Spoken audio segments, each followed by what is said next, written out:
Secret mutton special aromatic pulao eating weight loss. एक गांव में एक हॉस्पिटल हुआ करता था। उसका नाम था वेट लॉस हॉस्पिटल। वो डॉक्टर कृपाल का था। उसके पास मोटे लोग आया करते थे। उनका अपना हिसाब से इलाज करके बहुत मोटे लोगों का वजन कम करवाकर कृपाल उन्हें भेजता था।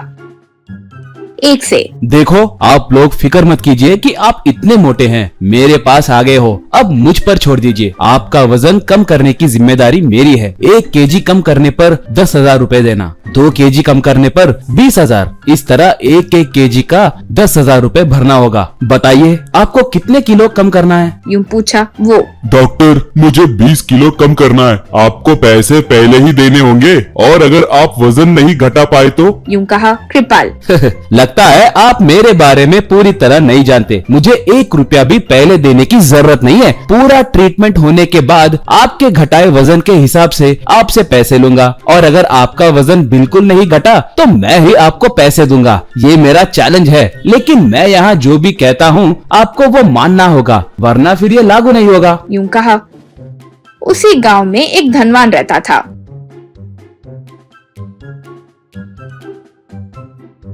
उसके बेटे का नाम था लड्डू। लड्डू बहुत मोटा था। हमेशा बस खाना खाना,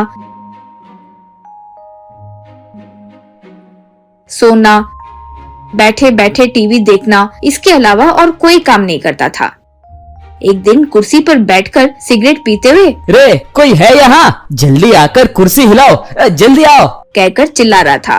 तब एक काम वाला आकर उसकी कुर्सी को हिलाया। तब सिगरेट के ऊपर जो राख थी वो नीचे गिरी। तब लड्डू काम वाले से, क्यों रे? जब मैं सिगरेट पी रहा हूँ तो पास में रहना। यू कितनी बार बोलूं रे? तुम कहीं और रहोगे तो ये नीचे हिलाकर कौन गिराएगा रे? तुम्हारा बाप? यूं गुस्से से कहा। ये सब देख रहे उसके पिता, छी, कितना आलसी हो गया है। सिगरेट तो पी ही रहा है, ऊपर से उसको झटकने बुझाने की भी तुम्हें एक इंसान चाहिए। यूं डांटा तो लड्डू, अरे घर पर बैठ बैठ कर बोर हो रहा था इसलिए जलाया। आप सिगरेट पिए तो गलत नहीं, लेकिन मैंने पिया तो गलत कैसे? यूं कहा। तब पिता, तुम्हें उल्टे जवाब देने की आदत हो गई है। अब कोई फायदा नहीं। तुम्हें मेरी जायदाद से 1 रुपया भी नहीं मिलेगा। पहले तुम मेरे घर से बाहर निकलो। यूं कहा। लड्डू, अरे पिताजी, ऐसे मत कीजिए। आपका गुस्सा कम करना हो तो बताइए मैं क्या करूं? यूं कहा। पिता, तुम्हारी बातों पर मुझे यकीन नहीं है। तुम्हारा ये आकार देखकर लड़की भी देने कोई आगे नहीं आ रहा है। पहले तुम वजन कम करके दिखाओ, तब मानूंगा।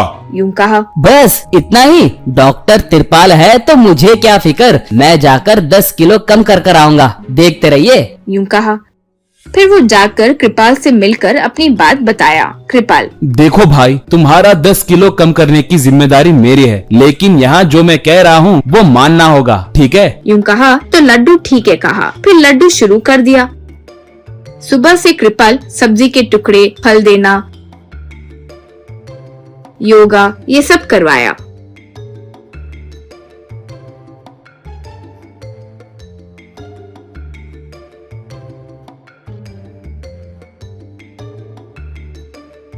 इस तरह तीनों समय पौष्टिक आहार, सब्जी के टुकड़े ही देता था। अगले दिन, छी, ये भी कोई जिंदगी है क्या? ये खाने से अच्छा तो मरना है। यूं सोचकर तुरंत फोन निकालकर ढाबा ओनर को फोन मिलाया। हेलो, मैं लड्डू हूँ। अर्जेंट मुझे 10 chicken biryani, 10 mutton biryani, chicken में सारे आइटम्स, मटन में सारे आइटम्स सब भेजो। एड्रेस हमारे कृपाल जी का अस्पताल है। यूं कहा तो वो ओनर, लड्डू बाबू, वो वेट लॉस हॉस्पिटल है ना, तो वहाँ से ये सब क्यों? यूं पूछा तो लड्डू, वो सबसे तुम्हें क्या? तुम्हें चाहिए तो मैं ज्यादा पैसे दूंगा। अर्जेंट भेजो। पैसे फोन पे पर भेजता हूँ। वो आने वाले लड़के को हॉस्पिटल के पास जो खिड़की है वहाँ देने के लिए बोलो। कहकर पैसे भेजा। कुछ देर बाद एक डिलीवरी बॉय खिड़की के पास आकर बिरयानी थमाया। लड्डू वो सब बिस्तर के नीचे बैठकर खा गया।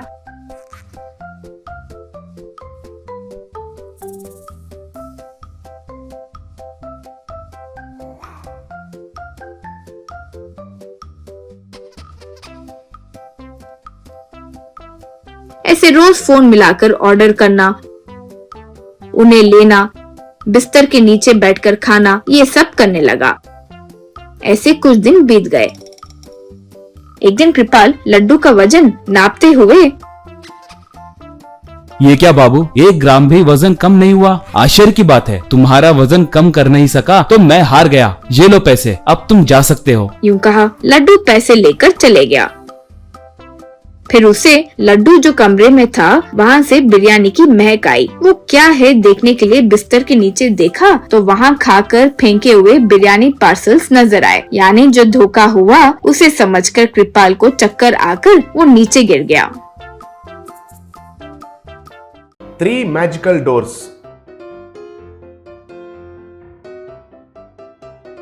एक गांव में उमा कहकर एक नौजवान रहता था। वो बहुत अच्छा था और उनका मध्यम वर्गीय परिवार था। वो उनका माँ पिता का बात सुनते हुए अच्छे से पढ़ाई करता था।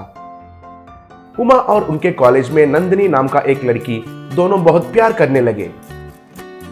एक दिन उमा नंदिनी बात कर रहे थे। क्या है उमा, ऐसे और कितना दिन रहना है? तुम मेरे पिताजी से हमारे बारे में बात कब करोगे? मेरी शादी दूसरे आदमी के साथ होने के बाद आकर बात करोगे क्या? ऐसा नहीं है नंदिनी, हमारा पढ़ाई खत्म होने तक इंतजार करने के लिए सोच रहा था। बस ठीक है, कल मैं आकर तुम्हारे पिताजी से बात करता हूँ। उनसे कहो कि मैं कल आ रहा हूँ। अगले दिन उमा नंदिनी के बंगला में गया और उस बंगला को देखकर हैरान रह गया। ऐसा वो हैरानी से उस बंगला को देख रहा था, तभी उधर नंदिनी का पिताजी गजेंद्र आया। क्यों मुंह लटका के देखते रह गए? ऐसा बंगला इस गांव में और 4 है मेरे, पता है? तब उमा को क्या बात करना है कुछ समझ में नहीं आया। मेरी बेटी तुम्हारे बारे में मुझे बताई, तुम बहुत चालाक हो और अच्छे से पढ़ाई भी करते हो कहकर बोली। लेकिन तुम्हारा ये चालाकपन और पढ़ाई से तुम्हें केवल क्लर्क की नौकरी ही मिलेगा। तुम्हारा 1 महीने का कमाई मेरी बेटी का 1 दिन का पॉकेट मनी है। ये क्या पिताजी, घर आया तो कम से कम बैठने के लिए नहीं कहा और बात करने का मौका भी दिए बिना उसका अपमान कर रहे हैं। तब गजेंद्र गुस्से से, तुम चुप रहो, तुम्हें कुछ भी पता नहीं है। ऐसे लोग तो धनवान के बेटी को पटाकर उनका पूरा संपत्ति हड़पने के लिए कोशिश करते रहते हैं। तब उमा भी गुस्सा होकर, देखिए सर, मैं आपकी बेटी को कोई ट्रैप नहीं किया। हाँ पिताजी, मैंने ही उमा को पसंद किया। तब गजेंद्र गुस्से से, तुमको बीच में बोलने के लिए नहीं कहा था ना, कहकर नंदिनी को डांटा। तब नंदिनी चुप हो गई। हाँ हाँ, बातें तो कितना भी कर सकते हैं, लेकिन करके दिखाना ही मुश्किल है। मैं तो बोलने वाला नहीं हूँ सर, करके दिखाने वाला आदमी हूँ। ठीक है, पहले बैठो, तुमसे एक जरूरी बात कहना है। कहकर उमा को बिठाया। देखो बाबू, मुझे तुम्हारे बारे में और तुम्हारे परिवार वालों के बारे में सब कुछ पता है। आपका बहुत अच्छा परिवार है कहकर सब लोग कह रहे हैं, लेकिन अच्छाई से जिंदगी तो नहीं बीतेगी। मेरी बेटी हमारे घर में जैसी थी वैसे तुम्हारे पास भी खुशी से रहने के लिए तुम्हारे पास बहुत पैसा रहना चाहिए। इसलिए मैं तुम्हें एक मुकाबला देता हूँ। हमारे गाँव के पूरब की ओर रहने वाले जंगल में 3 मैजिकल डोर्स है और वो हमारे पूर्वज के जमाने से है, लेकिन उधर जाने का हिम्मत किसी ने नहीं किया। उन 3 दरवाजों में से केवल एक ही दरवाजे में पैसे रहते हैं, बाकी के दरवाजे के अंदर सांप और तिल चट्टे रहते हैं और उनको खोलने के लिए एक ही चाबी है। अगर गलती से सांप के दरवाजा या फिर तिल चट्टे वाला दरवाजा खोला तो तुम्हारा मौत हो जाएगा। ऐसा बहुत लोग भी मर गए थे। तुम इतना साहस कर सकते हो क्या? अगर तुम उस मनी डोर को पहचान कर पैसे लाओगे तो मेरी बेटी को देकर तुम्हारा शादी धूमधाम से मनाता हूँ। तुम तैयार हो क्या? जी हाँ, बिल्कुल तैयार हूँ सर। तब गजेंद्र उमा को एक बड़ा सा चाबी दिया। तब उमा गजेंद्र ने जैसा कहा था वैसे ही जंगल के पूरब के ओर उन 3 मैजिकल डोर्स के पास पहुंच गया। तब उन मैजिकल डोर्स में से किस में पैसे है कहकर उमा को समझ में नहीं आया। तभी उमा को एक विचार आया।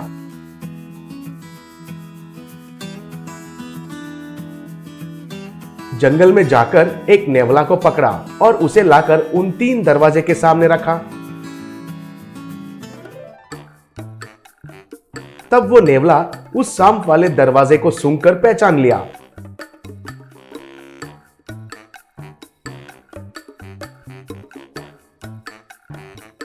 वो देखकर उमा जान लिया कि वही सांप वाला दरवाजा है कहकर। बाद में तिल चट्टे वाला दरवाजा को कैसे पहचानना है कहकर सोच रहा था। फिर उसको एक विचार आया। तब उसने एक छिपकली को लाकर 3 मैजिकल डोर्स के सामने रखा तब वो छिपकली जाकर एक डोर के सामने रुक गई। तभी उस डोर में तिलचट्टे है कहकर उसको पता चल गया। फिर और एक डोर रह गया। तब उमा को वही मनी वाला डोर है कहकर पता चला। तब उस चाबी से उस डोर को खोला तो उसमें से ढेर सारे पैसे गिरे। तब उमा बहुत खुश हो गया।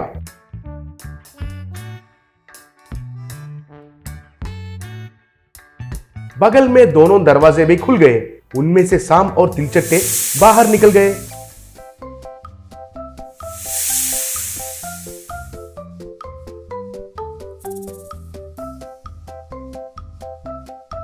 उनको देखकर उमा एकदम डर गया, लेकिन वे सोना और हीरे जैसे बदल गए।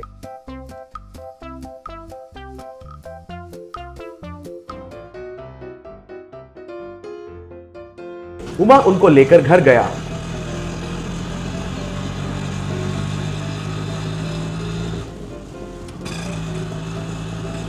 और जो कुछ हुआ उनके माँ पिता को बताया। वे लोग भी बहुत खुश हो गए। गजेंद्र ये बात जानकर बहुत खुश हो गया। तब गजेंद्र उनकी बेटी के साथ उमा के घर आकर, शाबाश बेटा उमा, अब तक कोई भी नहीं करने वाला काम तुमने मुमकिन किया है। तुम बहुत चालाक हो, कहकर नंदिनी का हाथ उमा के हाथ में रखा और दोनों का शादी धूमधाम से मनाया।